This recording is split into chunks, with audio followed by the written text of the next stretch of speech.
Welcome back to my channel. और इस video में मैं आपको बताने वाला हूँ टेंस की कुछ एडवर्ब्स के बारे में। अगर आपको टेंस की करेक्ट फॉर्म भरने में, टेंस की जो करेक्ट फॉर्म होती है, कोई भी जो एक्सरसाइज होती है उसके अंदर करेक्ट फॉर्म भरने के लिए जो होता है, अगर आपसे वो नहीं भरी जा रही है तो इस वीडियो को देखने के बाद ये जो मैंने फॉर्म्स बताई है, अगर आप इन फॉर्म्स को याद कर लोगे ना तो वो करेक्ट फॉर्म आप आसानी से भर सकते हो, इनको अगर याद कर लिया तो चलती है इस वीडियो को स्टार्ट करते हैं। जैसे कि आपको पता ही होगा, ये फिफ्थ सीरीज़ है टेंस की जो मैंने बनाई है, और इसमें मैं एडवर्ब्स के बारे में बताने वाला हूँ।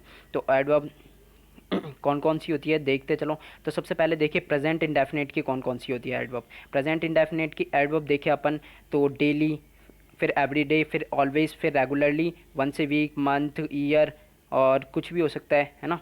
ट्वाइस ए डे, ये इतनी सारी एडवर्ब्स होती हैं। तो डेली यानी दो जाना, एवरीडे यानी हर दिन, एवरीडे यानी हर दिन, और ऑलवेज यानी हमेशा, और रेगुलरली यानी लगातार, रेगुलरली यानी लगातार कंटिन्यूसली, वंस ए वीक यानी मंथ, वीक में एक बार, मंथ में एक बार, या ईयर में एक बार। फिर उसके बाद में देखते हैं अपन ट्वाइस ए डे, दिन में एक बार, और ट्वाइस ए वीक, सप्ताह में एक बार, और ट्वाइस ए मंथ, मंथ में एक बार, और twice a week, twice a year, year में एक बार। फिर उसके बाद में हम देखते हैं और थोड़ी एडवर्ब्स है। नेवर, सेल्डम, हार्डली, स्केयरली, है ना। हार्डली, स्केयरली, यूजसली, जनरली, समटाइम्स, ऑफ्टन, दियरली, है ना। ये और है, तो इनको भी देखते हैं, इनके हिंदी अर्थ क्या है।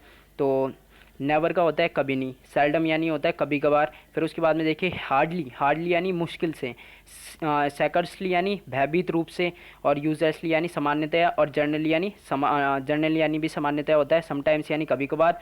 फिर उसके बाद में अपन देखें ऑफ्टन यानी हमेशा, ऑफ्टन यानी हमेशा या प्राय देखें अपन, और डियरली यानी दुर्भाग्यवश, डियरली यानी दुर्भाग्यवश होता है। तो अगर आपने इन एडवर्ब्स को याद कर लिया, तो अगर आपको टेंस में कोई भी जो सेंटेंस है उसके लास्ट में या स्टार्टिंग में कहीं पे भी आपको ये एडवर्ब्स मिल जाती हैं, तो आप आंख मीच के प्रेजेंट इंडेफिनिट की वर्ब के साथ में जो हेल्पिंग वर्ब और जो भी है लग रहा है, हेल्पिंग वर्ब डू या डज प्लस वर्ब की फर्स्ट फॉर्म है, उसको लगा देंगे, उसको भर देंगे, तो आपका एकदम करेक्ट जाएगा। फिर उसके बाद में हम चलते हैं दूसरी वाली एडवर्ब्स के अंदर, है ना। तो प्रेजेंट कंटिन्यूस की देखते हैं। इसके बाद में प्रेजेंट कंटिन्यूस में होती है जैसे now, now, today, still, at this time, at this moment, at present, this days, now days, this evening, है ना।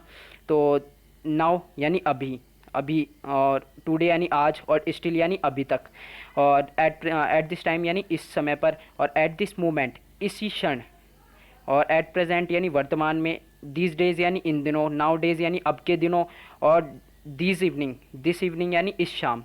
फिर उसके बाद में देखें अपन परफेक्ट टेंस जो होता है उसकी क्या क्या एडवर्ब्स होती है। अगर अपन को मिल गया कोई ये एडवर्ब्स आ गई, तो अपन सीधा लगा सकते हैं, ये कोई भी एडवर्ब्स अपन को मिल जाती है अगर, तो अपन सीधा लगा देंगे कि भाई ये वो वाला टेंस है ना। तो देखते हैं इनकी कौन कौन सी एडवर्ब्स है, देखते हैं इनकी कौन कौन सी एडवर्ब्स हैं। सो फार, लेटली, रिसेंटली। सो फार यानी अब तक, लेटली यानी हाल ही में, रिसेंटली यानी भी हाल ही में होता है। फिर उसके बाद में हम देखें yet, just, already, up to now, ever. फिर उस यट, यट यानी फिर भी, है ना। जस्ट यानी अभी अभी, और ऑलरेडी यानी पहले से ही, अप टू नाउ यानी अब तक, और एवर यानी कभी नहीं, है ना। अगर ये आपको मिल जाती है तो सीधा आप परफेक्ट हैड प्लस हैज़ या हैव प्लस वर्ब के थर्ड फॉर्म लगा देना, तो आपका एकदम सही जाएगा। फिर उसके बाद में हम देखते हैं प्रेजेंट परफेक्ट कंटिन्यूस की। तो प्रेजेंट परफेक्ट कंटिन्यूस की देखें तो इसके अंदर आते हैं ऑल डे, पूरे दिन, all the morning, all the morning, पूरी सुबह, देखिए पूरी सुबह, ऑल द इवनिंग्स, पूरी शाम, और सीन्स यानी पॉइंट ऑफ टाइम। अगर आपको दे दिया कि मैं 2008 से यहाँ पे रह रहा हूँ, 2008 से पॉइंट ऑफ टाइम मिल गया पर आपको, तो अगर आप सीन्स लगाते हैं। और फोर अगर आपको मिल जाता है कि मैं दो सालों से यहाँ पे रह रहा हूँ, तो आपको पता नहीं चल रहा कि कितनी साल से मतलब कौन से साल से ये रह रहा है, कौन से मंथ से ये रह रहा है, कितने दिन हो गए, मतलब दिन हो गए वो तो पता चल जाएगा, लेकिन आपको ये एग्जैक्ट नहीं पता चलेगा कि कितनी साल से मैं रह रहा हूँ। अगर मैं बोल देता हूँ कि मेरा बर्थडे है, वो इतनी तारीख को आता है, 7 साल का हो गया, मैं ऐसे ही पूछता हूँ, अगर 7 साल का हो गया तो वो है पीरियड ऑफ टाइम, कि मैं अवधि बता रहा हूँ कि इतने साल का हो गया, तो उसके अंदर फोर का यूज़ लिया जाता है प्रेजेंट परफेक्ट कंटिन्यूस में। और अगर मैं बोल देता हूँ कि मेरा बर्थडे जो है वो 2002 में आता है, किसी के अंदर भी आता है, तो सीधा अपन को क्या मिल गया, पॉइंट ऑफ टाइम, तो वहाँ पे यूज़ किया जाता है सीन्स का। फिर उसके बाद में देखिए अगर आपको ये एडवर्ब्स, ये वाली एडवर्ब्स कहीं पे भी मिल गई टेंस के अंदर, तो आप सीधा आंख मीच के कौन सा वाला लगा सकते हैं, हैज़ या हैव प्लस वर्ब की फर्स्ट फॉर्म, हैज़ या have plus been plus verb की फर्स्ट फॉर्म प्लस आईएनजी, है ना। फिर उसके बाद में देखते हैं, वैसे है ना ये जो प्रेजेंट परफेक्ट टेंस होता है ये आता नहीं है एग्जाम में, तो ये ऐसे ही मैंने बताने के लिए कर दिया बस ओनली। फिर उसके बाद में देखते हैं अपन पास्ट इंडेफिनिट।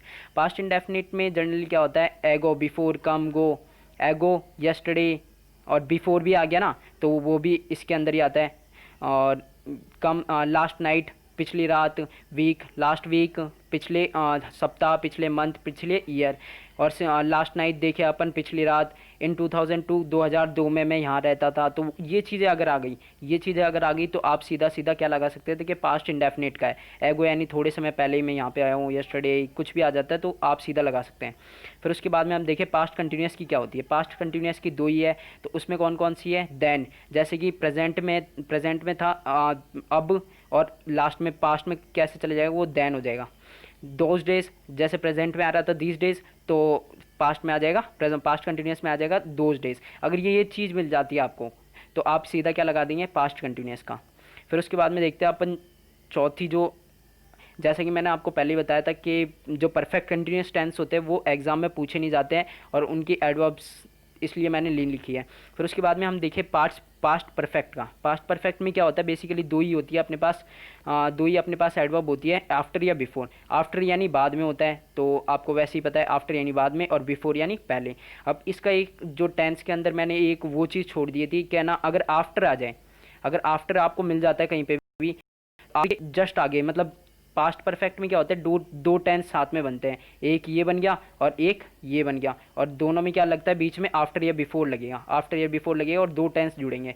तो उसमें बेसिकली आपको क्या करना है, ये आफ्टर यानी क्या होता है, अगर आपको मिल गया कोई भी, जैसे डॉक्टर के आने से पहले रोगी मर चुका था, इसको कैसे करना है, तो उसके लिए एक रूल है, ये बहुत अच्छी ट्रिक है, एकदम बिल्कुल काम करती है इस टेंस के लिए। तो इसमें क्या होता है, आफ्टर यानी बाद में दे रखा है, बाद में, आफ्टर यानी बाद में होता है, अपन को पता है, तो बाद में का अपन क्या करेंगे, बाद में क्या लगाएंगे, हेड प्लस वर्ब की थर्ड फॉर्म, है ना, जो कि किसकी होती है, पास्ट परफेक्ट की, हेड प्लस वर्ब की थर्ड फॉर्म, V3 लगा देंगे अपन, है ना, हेड प्लस वर्ब की थर्ड फॉर्म लगाएंगे। और इससे अगर पीछे, मतलब आफ्टर के बाद में तो अपन लगाएंगे हेड प्लस वर्ब की थर्ड फॉर्म, और उससे पीछे मतलब कर्ता प्लस V2 आ जाएगा। फिर उसके बाद में अपन देखिए बिफोर, बिफोर अगर आ जाता है अपने पास, तो बिफोर यानी पहले होता है, अपन को पता है बिफोर यानी पहले होता है, तो अपन क्या करेंगे, पहले लगाएंगे, जो चीज़ अपन ने यहाँ पे आगे लगाई थी वो चीज़ ही अपन पहले लगाएंगे, हेड प्लस वर्ब की थर्ड फॉर्म पहले लगाएंगे, फिर कर्ता प्लस V2 बाद में लगाएंगे, जैसे V2 लगता है वो यहाँ पे लगाएंगे अपन, और ये जो हेड प्लस वर्ब की थर्ड फॉर्म होगी ये यहाँ पे लगाएंगे। तो आगे चलते हैं, फ्यूचर इंडेफिनिट की अगर अपन देखें तो फ्यूचर इंडेफिनिट, टुमारो जैसे कल आऊँगा मैं, next year, next month, next day और नेक्स्ट वीक, कुछ भी हो सकता है, अगले साल, अगले महीने, अगले दिन आऊँगा। फिर उसके बाद में देखें इन ए फ्यू डेज़ यानी थोड़े ही दिनों में, इन ए फ्यू डेज़ यानी थोड़े ही दिनों में मैं आने वाला हूँ। फिर उसके बाद में फ्यूचर परफेक्ट, फ्यूचर परफेक्ट का देखते हैं। फ्यूचर परफेक्ट में उसमें भी मैंने नहीं बताया था, तो इसके अंदर क्या होता है, जैसे कोई भी टेंस दिया होता है तो बाय या by plus by the end of this time, क्या मतलब ये काम पूरा कर चुका हूँगा। तो अगर ये आपको दिख जाता है तो आप सीधा सीधा क्या लगा सकते हो कि ये वाला कौन सा टेंस है, फ्यूचर परफेक्ट है। तो फ्यूचर परफेक्ट कंटिन्यूस जैसे आपको पता ही है कि उसकी तो होती नहीं है, तो उसकी मैंने बनाई नहीं है, मतलब उसका आता ही नहीं है एग्जाम में। और आप ये भी नोटिस कर रहे होंगे कि जो कंटिन्यूस होता है, फ्यूचर कंटिन्यूस होता है, उसकी भी मैंने नहीं बनाई, क्योंकि फ्यूचर कंटिन्यूस भी एग्जाम में नहीं आता, उसकी एडवर्ब्स नहीं होती है। इसलिए अगर आप इन एडवर्ब्स को याद कर लोगे तो बहुत ज़्यादा आपको मदद मिल जाएगी। अगर ये एडवर्ब्स आपको कहीं भी दिख जाए तो आप आंख मीच के आप जो इसकी फॉर्म है, जैसे ये आ गया फ्यूचर इंडेफिनिट, तो आपको पता है शैल या विल प्लस वर्ब की फर्स्ट फॉर्म लगती है, तो इन पे आप वो कर सकते हो, है ना। ये याद कर लोगे तो बस आपको ज़्यादा प्रॉब्लम नहीं आएगी जो फॉर्म्स होती है उनको भरने में। तो थैंक यू। अगर वीडियो पसंद आए तो इसको लाइक कर देना ज़रूर से ज़रूर, और चैनल को सब्सक्राइब कर देना और अगली वीडियोज़ देखने के लिए।